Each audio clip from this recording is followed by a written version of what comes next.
En Estados Unidos, la Reserva Federal recortó este miércoles su tasa de interés de referencia. Lo hizo en medio punto porcentual. Esta decisión marcó el fin de una etapa de varios años en la que la Fed subió las tasas de interés y sostuvo una política monetaria restrictiva para combatir la inflación en Estados Unidos.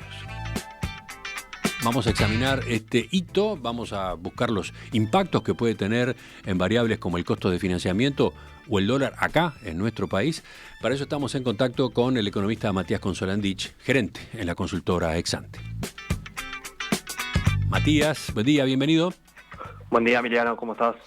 Hace tiempo ya que ustedes venían advirtiendo, se aproximaba este cambio de rumbo en la política monetaria de Estados Unidos, que ahora se concretó esta semana. ¿El movimiento de la tasa estuvo en línea con lo que se esperaba? Sí, Emiliano, mira, era algo largamente esperado, como decías. Lo conversamos más de una vez en el programa en este último año y medio.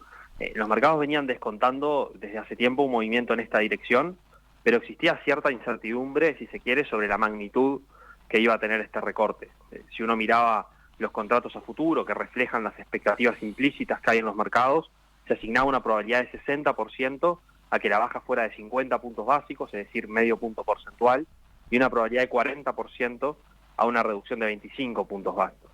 Al final, la Fed se inclinó por la mayor de esas dos alternativas y terminó fijando la tasa de interés en un rango de entre 4,75% y 5% anual. ¿Y cuál fue la causa? ¿Por qué la Fed se volcó por ese recorte más grande en esta instancia? Bueno, el presidente de la Fed enfatizó bastante ayer la necesidad de recalibrar la política monetaria para encontrar un mejor balance de riesgos entre los dos mandatos que persigue el Banco Central, el de conducir la inflación hacia su objetivo de 2% y el de sostener niveles de pleno empleo. Desde 2021 para acá, el foco se había puesto esencialmente en reducir la inflación, que estaba en torno al 9%, que era un valor que no veíamos desde hace más de 40 años. La reducción sustancial de la inflación que ocurrió en el último año y medio y el hecho de que las expectativas de inflación estén ancladas en el objetivo, justificaban probablemente una política monetaria menos contractiva de la que observamos en el último tiempo.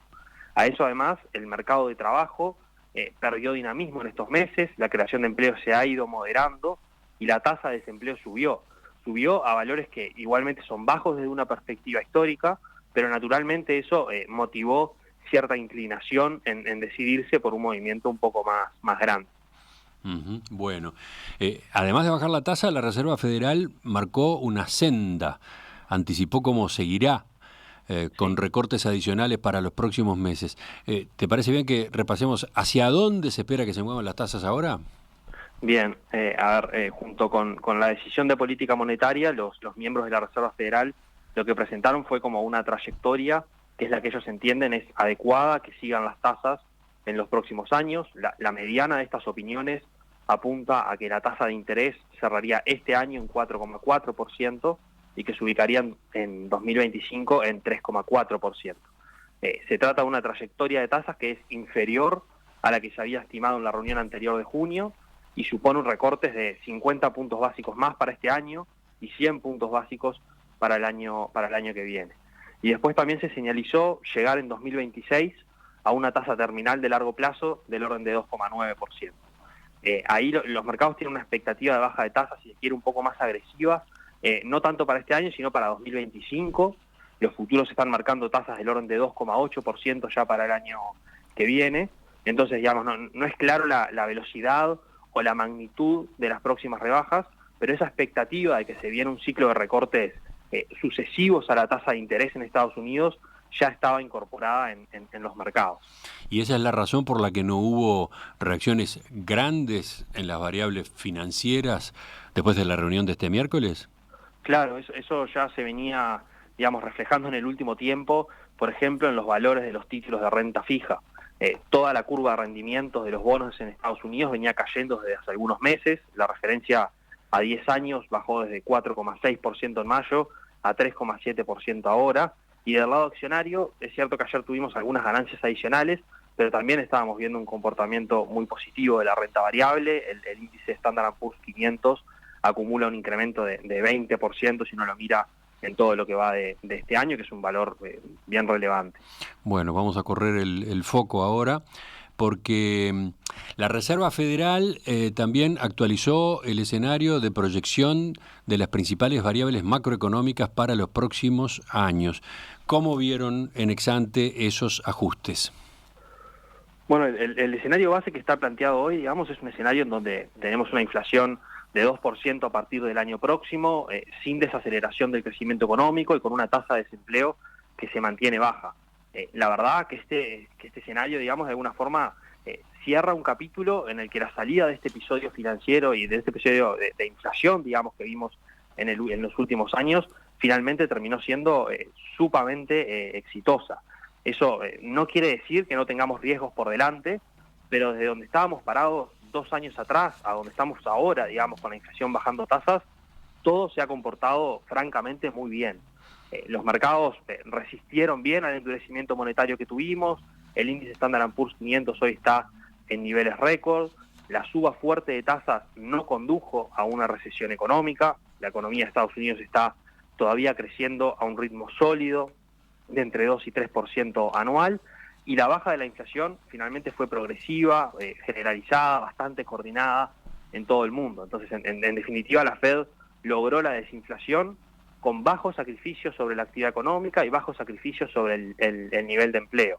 Entonces, muchos de los riesgos que hemos venido conversando a lo largo de estos años no se terminaron materializando en bien. Bueno, y para cerrar, la pregunta es a propósito de nosotros, ¿no?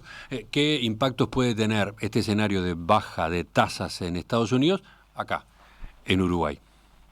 A ver, por un lado, una política monetaria menos restrictiva en Estados Unidos mejora las condiciones de liquidez a nivel global, y eso es una buena noticia para países como Uruguay, que somos tomadores de crédito. Tasas más bajas allá implican una reducción de la referencia libre de riesgo y por tanto suponen un abaratamiento del costo de financiamiento en dólares para todos, digamos. Pero tenemos que estar atentos también con lo que ocurre en nuestro país, con nuestro riesgo país. Esto es la prima que percibe el inversor por el riesgo de tomar deuda uruguaya en lugar de tomar deuda estadounidense. Ese riesgo país está muy bajo, es muy bajo desde una perspectiva histórica, pero la verdad es que en las últimas semanas ha empezado a subir.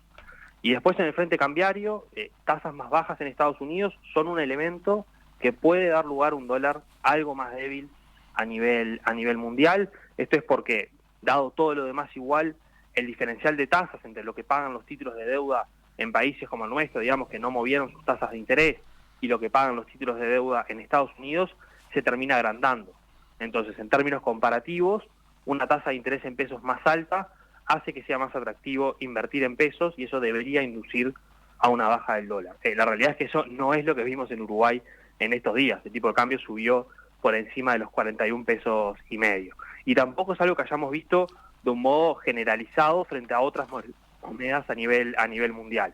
Aunque sí se observaron algunas caídas del dólar en nuestra región, por ejemplo en Brasil, pero veníamos viendo una suba bastante importante en semanas anteriores.